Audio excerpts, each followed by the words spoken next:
Welcome to the DeLorme tutorial on how to sync tracks and waypoints from the PN back to Topo North America version 9. Special credit to Mountain Bike for spearheading and maintaining the Northwest Trails project located at switchbacks.com. This is a volunteer Pacific Northwest community-driven project to catalog and make accurate tracks available to Garmin and DeLorme users. This process will work with the PN40 firmware 2.8 and with the PN60 series. First, make sure you save your active tracks and active waypoints to a file. Currently, the preference is to save them onto the SD card. In this manner, you can either sync them via Topo sync process or, using a card reader, drag and drop the GPX files into a project folder, then import them into Topo. Our focus with this video today is to work with the sync process. Please note the trail types already on screen. The big dotted red line is the GIS trail of the Pacific Coast Trail available on Topo. It is not an accurate depiction of the Pacific Coast Trail. Also on the map is a little dotted red line and is the actual trail as mapped by the local GPS users, and the yellow line is last year's hike, which was turned back by an avalanche which occurred just a few days earlier, and the snow analysis of the day indicated the risk was moderate for the area that we were going into, which caused us to err on the side of caution. So what we're ready to do now is to transfer a track from a hike that was accomplished just a couple of weeks ago in this same area, as well as waypoints of this area. So we're going to do both at the same time.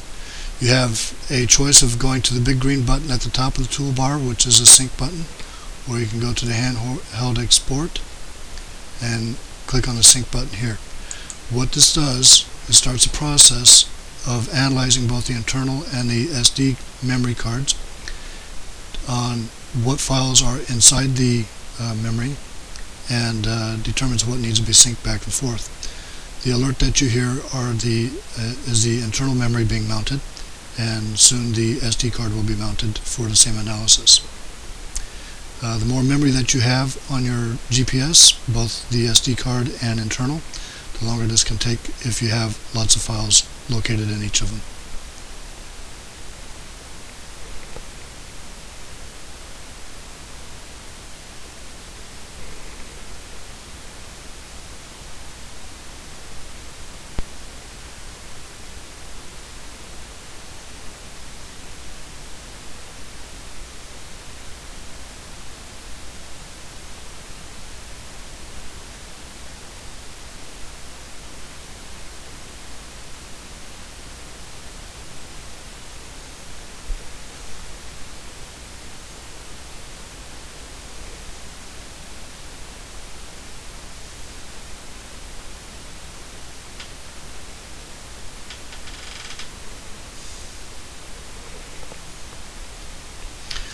Okay, to speed up the process, we want to make sure that we are not going to be transferring any files back from the computer to the GPS, and I'm checking this top checkbox right here to make sure that it is all clear.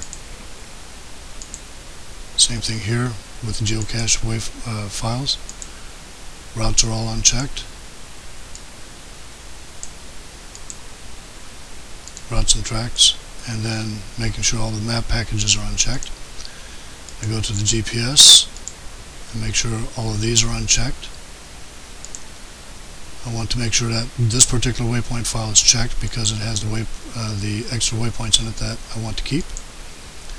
Halfway to Kendall Catwalk is the track that I want to keep. None of the routes are going to transfer over, and none of the map packages are going to transfer over.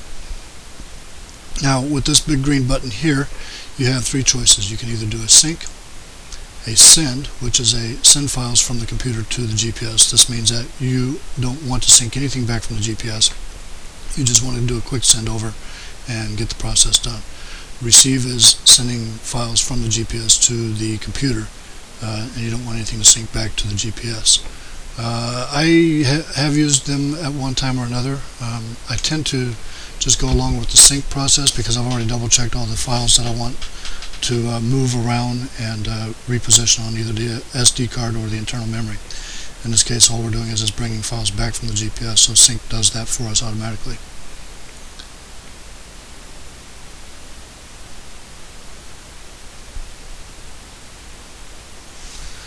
Okay, once that is complete, we go ahead and close it. The GPS goes through a finalizing of the updates, and you'll notice now we have a nice green line sitting here because this is the color I chose for the track to depict between the different ones that we have on the screen here. You'll notice here we have followed the trail all the way to the end of the switchback to come back up. We chose to do this instead of cutting across the switchbacks as we did on the previous hike.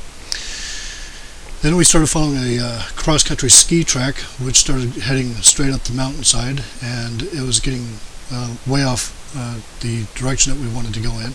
So we angled our way back to the Pacific Coast Trail, and we ended up finding ourselves in front of some big wind-blown downfalls, which caused us to decide to try to navigate around them, and we ended up in tighter brush for the type of snowshoes that we were in.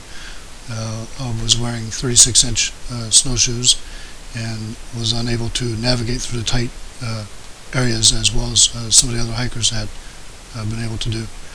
At this point we had taken a couple of hours to travel just over a mile, and because we hadn't reached our halfway point objective, which was much further ahead, we decided to go ahead and turn back and make it a day. The waypoint that I had also downloaded, and I'm going to increase the magnification here.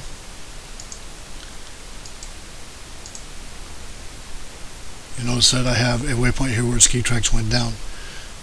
We chose to go up, and there were some ski tracks that actually went down back towards the trail and headed towards some more wind-blown downfalls, and then headed down to the local ski area below us from there. So we made a decision that we felt was wise for the day, but you can see how easy it is to transfer the tracks and see what you've done for the day and any waypoints that you might have. Thank you for watching this. I hope it has helped you figure out how to synchronize your tracks and waypoints over to the Topo and be able to go ahead and analyze them.